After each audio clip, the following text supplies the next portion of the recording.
स्वराज के प्रथम युद्ध के अभूतपूर्व विजय से मावलों का आत्मविश्वास बढ़ गया। हम में भी शक्ति है, हम भी जीत सकते हैं, जुल्मी सुल्तान को हम हरा भी सकते हैं। यह विश्वास 300 वर्षों बाद यहाँ के लोगों में निर्माण हुआ। आदिल शाह बादशाह ने शाहजी राजे को रिहा तो किया था, पर बीजापुर में ही रखा था। इसलिए फतेह खान के पराभव के पश्चात 4 वर्ष शिवाजी महाराज ने कोई भी नया मुल्क स्वराज में नहीं लिया। इस कालखंड में शिवाजी महाराज ने उत्कृष्ट कृषि व्यवस्थाएं खड़ी की। स्वराज संपूर्ण स्वावलंबी समर्थ हो, ऐसा शिवाजी महाराज का आग्रह रहता था। उन्होंने कई सारे बांध बनवाए। पुणे में स्थित आंबिल ओढ़ा इसका उदाहरण है। शिवाजी महाराज ने जहांगीर प्रथा को कम कर दिया था। वे राज्य की भूमि को बांटना उचित नहीं समझते थे। वे कृषि फसल में विविधता लाने का आग्रह रखते थे। गोवंश पालन और संवर्धन के लिए महाराज प्रयत्नशील थे। बिना किसी कानून के ही स्वराज में गोहत्या बंदी हो गई थी। राजे स्वयं को गोब्राह्मण प्रतिपालक कहलवाते थे। खेती, उद्योग, सरकारी कारोबार, न्यायदान, संत सज्जनों की सेवा, हर क्षेत्र में शिवाजी महाराज का अनुशासन युक्त उत्कृष्ट व्यवहार रहता था। पुरंदर किले पर बुजुर्ग किलेदार महाजी नीलकंठराव की मृत्यु हो गई और उनके चारों पुत्रों में आपसी लड़ाइयां शुरू हो गई।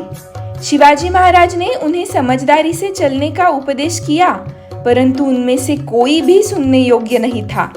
ऐसे ही चलते रहा तो इनकी लड़ाइयों का फायदा लेकर फिर से कोई बादशाह का सरदार पुरंदर पर कब्जा कर लेगा। फिर महाराज ने अपनी कठोरता दिखाई और पुरंदरगढ़ अपने अधिकार में ले लिया। चारों भाइयों को स्वराज में दूसरी जिम्मेदारियां दी, पालखी का सम्मान दिया और पुरंदर पर नया किलेदार नियुक्त किया, नेताजी पालकर। महाबलेश्वर, मकरंदगढ़, मंगलगढ़, इनमें स्थित घना जंगल जावली के जंगल के नाम से परिचित है। वहां कई पीढ़ियों से मोरे खानदान का राज था। चंद्रराव मोरे आदिल शाह के ही सरदार थे, परंतु 2 वर्ष पूर्व दौलतराव मोरे जो निपुत्रिक थे, उनकी मृत्यु हो गई।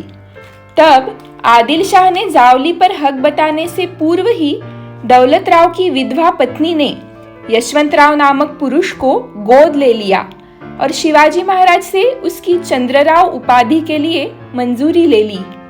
तो ये शिवाजी महाराज की कृपा से ही जावली पर राज करने वाला चंद्रराव शांति से पड़ोसी राज का धर्म निभाता तो ठीक था, पर उसने शिवाजी महाराज के मुल्क में घुसकर लूटमार शुरू कर दी थी। शिवाजी राजे ने 2-3 बार पत्र भेजकर उन्हें समझदारी से रहने को कहा, पर चंद्रराव का घमंड युक्त मगरूर उत्तर आया। फिर महाराज ने अपने जिगरबाज वीरों को अत्यंत कठिन ऐसे जावली क्षेत्र पर कब्जा करने का आदेश किया और ये वीर निकल पड़े घने जंगल में। मोरे भी सामर्थ्यशाली थे। प्रचंड युद्ध हुआ। उस युद्ध में मोरों की ओर से एक बुलंद योद्धा लड़ रहा था। क्या वो शौर्यपूर्ण तलवारबाजी! उसका नाम था मुरारबाजी देशपांडे। युद्ध में चंद्रराव मोरे भाग निकला। स्वराज में जावली का जंगल समाविष्ट हो गया। वो दिन था 15 जनवरी 1656।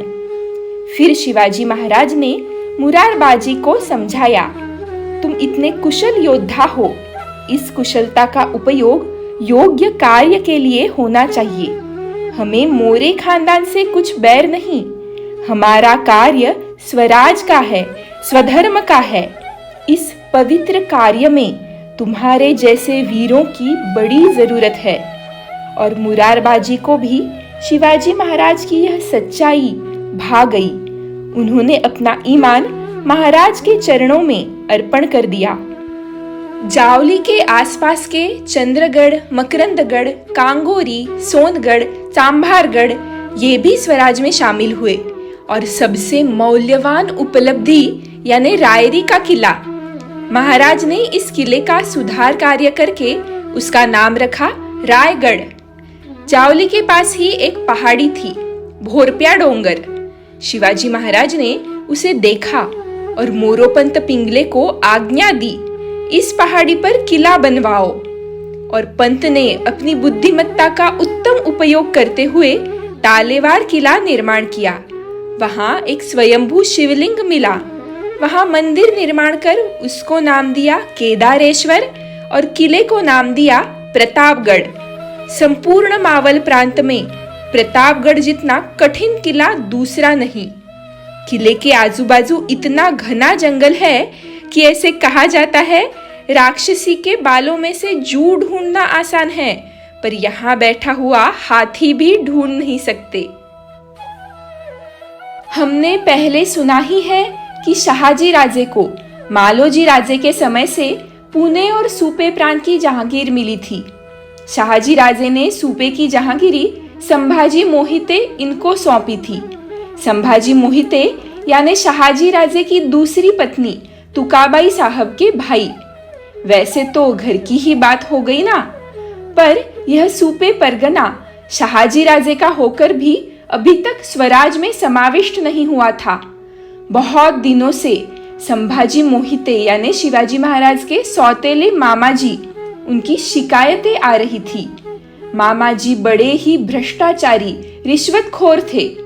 शिवाजी राजे ऐसा भ्रष्ट व्यवहार सहन ही नहीं करते थे। वे अपने चुनिंदे वीरों को साथ लेकर सूपे की गढ़ी पर गए और मोहिते मामा को सीधे सीधे कह दिया, सूपे परगना हमारे स्वाधीन कर दो। मोहिते मामा ने घमंड में इनकार कर दिया और फिर शिवाजी महाराज बोले, गिरफ्तार करो मामा जी को। मामा जी तो चौंक गए, परंतु महाराज के साथीदार भी चौंक गए। राजे स्वयं के मामा जी को कैद करेंगे ऐसा किसी को लगा नहीं था, पर यही था स्वराज का नियम, सबके लिए समान, चाहे वो खुद शिवाजी महाराज के परिवारजन क्यों न हो। इसी कालखंड में बीजापुर में एक महत्वपूर्ण घटना घटी। दिनांक 4 नवंबर 1656 को बादशाह मोहम्मद आदिल शाह की मृत्यु हो गई। इसके पश्चात उसका पुत्र अली बादशाह बना, परंतु सारा कारोबार बड़ी बेगम ही देखती थी।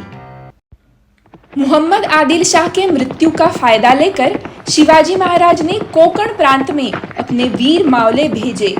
वहां का आदिल शाही मुल्क स्वराज में समाविष्ट कर लिया और मुगलों के अहमदनगर, जुन्नर इन थानों पर भी छापा डालकर काफी संपत्ति स्वराज के खजाने में लाई।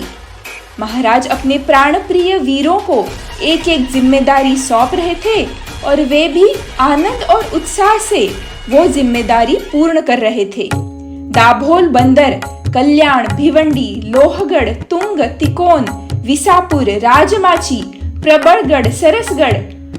5 वर्ष पूर्व केवल 3 किले थे स्वराज में और अब 50 किले, समुद्री आरमार यानी नेवी भी थी। स्वराज बलशाली बन रहा था। अपने पुत्र का यह पराक्रम देखकर जिजाऊ साहब प्रसन्न थे, परंतु तब ही एक महाभयंकर, दुर्दैवी, दुखद वार्ता राजगढ़ आ पहुंची। आदिल शाह ने कनकगिरी का किला काबिज करने के लिए अफजल खान के नेतृत्व में एक मुहिम शुरू की थी। उसमें शहाजी राजे के पुत्र शिवाजी राजे के ज्येष्ठ बंधु संभाजी राजे भी थे। अफजल खान ने किले को घेर कर संभाजी राजे को एक टुकड़ी के साथ आगे भेजा और कहा, हम पीछे से आ ही रहे हैं। और संभाजी राजे की टुकड़ी को समय पर योग्य मदद नहीं मिली। संभाजी राजे कनकगिरीकरों से मारे गए। नहीं, अफजल खान ने जानबूझकर षड्यंत्र रचकर संभाजी राजे को मरवाया। भोसले परिवार के दुख की सीमा ही नहीं रही। इसी समय शिवाजी महाराज की प्रथम पत्नी सई रानी साहब गर्भवती थे।